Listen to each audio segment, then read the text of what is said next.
जैन परंपरा की प्राचीनतम रामकथा पौमचर्य। आचार्य विमलसुरी द्वारा 4वीं शताब्दी में प्राकृत भाषा में रचित यह ग्रंथ वाल्मीकि रामायण से बहुत ही अलग है। यहाँ राम को पद्म कहते हैं। रावण का वध लक्ष्मण करते हैं क्योंकि पद्म बलदेव हैं, यानी पुरुषोत्तम, मृदुभाषी, सत्य, दया, करुणा और अहिंसा का भी पालन करते हैं। यहाँ वानर का मतलब बंदर नहीं बल्कि वन में रहने वाले लोग होते हैं। रावण द्वारा सीता का हरण नहीं होता है और अग्नि परीक्षा भी नहीं होता। इस कथा में कोई भी चमत्कार नहीं, क्योंकि यह वास्तविकता पर आधारित है, काल्पनिक नहीं। आचार्य विमलसुरी ग्रंथ की शुरुआत जिनेंद्र भगवान को नमस्कार से करते हैं। वे पारंपरिक कथा को शुद्ध रूप में प्रस्तुत करते हैं और वाल्मीकि रामायण की कुछ बातों पर संदेह भी जताते हैं। आचार्य विमलसुरी लिखते हैं कि मगध के राजा श्रेणिक महावीर स्वामी के शिष्य गौतम गणधर से 63 शलाका पुरुषों के बारे में पूछते हैं। तभी गौतम गणधर पद्म यानी राम की कथा शुरू करते हैं। वे पहले हरिवंश का वर्णन करते हुए कहते हैं, पद्म की कथा हरिवंश से शुरू होती है। हरिवंश में मुनि सुव्रत तीर्थंकर का जन्म हुआ।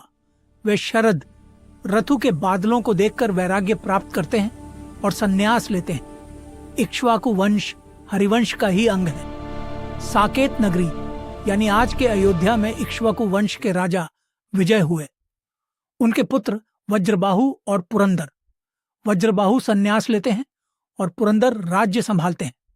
पुरंदर के पुत्र कीर्तिधर राजा बने। उन्होंने कुछ वर्ष राज्य चलाकर पुत्र सुकोशल को सिंहासन सौंपा और स्वयं दीक्षा ले ली। सुकोशल भी महान शासक हुए। इस प्रकार इक्ष्वाकु वंश चलता रहा। नहुष, सौदास आदि राजा हुए।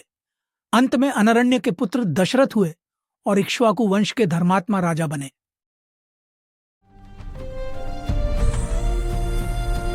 एक दिन नारद मुनि दशरथ के पास पहुंचते हैं और उन्हें चेतावनी देते हैं। हे दशरथ, सावधान रहो।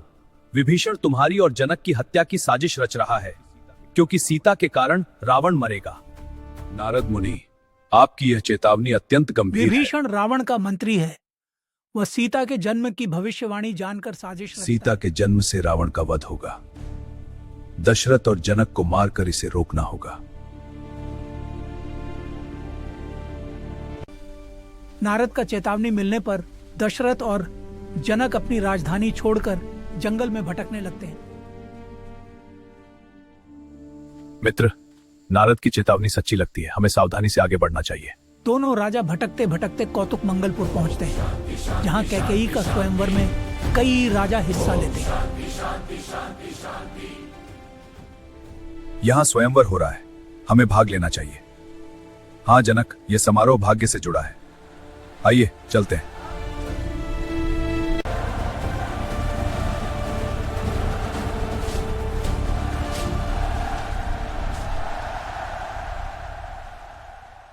जो सबसे कुशल रथ चलाएगा वही मुझे प्राप्त होगा।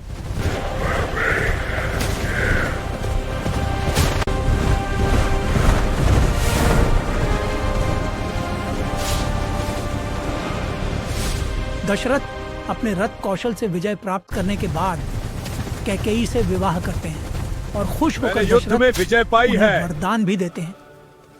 कैकेयी, तुमने मेरी रथ कुशलता देखी। मैं तुम्हें कोई भी वरदान देने को तैयार हूँ। समय आने पर मांग लूंगी। अब हम सुखपूर्वक साकेत नगरी लौटेंगे। साकेत नगरी के प्रजा कैकेयी को फूलों से स्वागत करते हैं। कैकेयी के आने से पूरे साकेत नगरी खुशी से झूम उठा। दशरथ साकेत नगरी में सुखपूर्वक राज्य करते हैं। उनकी 3 रानियों से 4 पुत्रों का जन्म खीर खाने से नहीं, बल्कि यह जन्म पूरी तरह से प्राकृतिक है।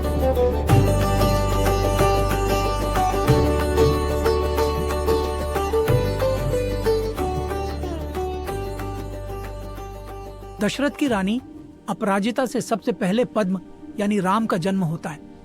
पद्म का स्वरूप कमल जैसी आंखें और प्रसन्न मुख वाला है। सुमित्रा, यह लक्ष्मण हमारे पद्म का साथी बनेगा। सुमित्रा से लक्ष्मण का जन्म होता है। महाराज, हमारे पुत्र भरत और शत्रुघ्न भी पद्म के साथ बड़े होंगे। कैकेयी से भरत और शत्रुघ्न का जन्म होता है। चारों भाई साकेत नगरी के आनंद का कारण बनते हैं।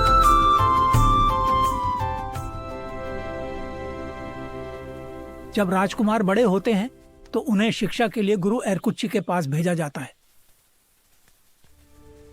पद्म, लक्ष्मण, तुम दोनों भाई एक साथ सीखो। भरत और शत्रुघ्न भी मेहनत करो।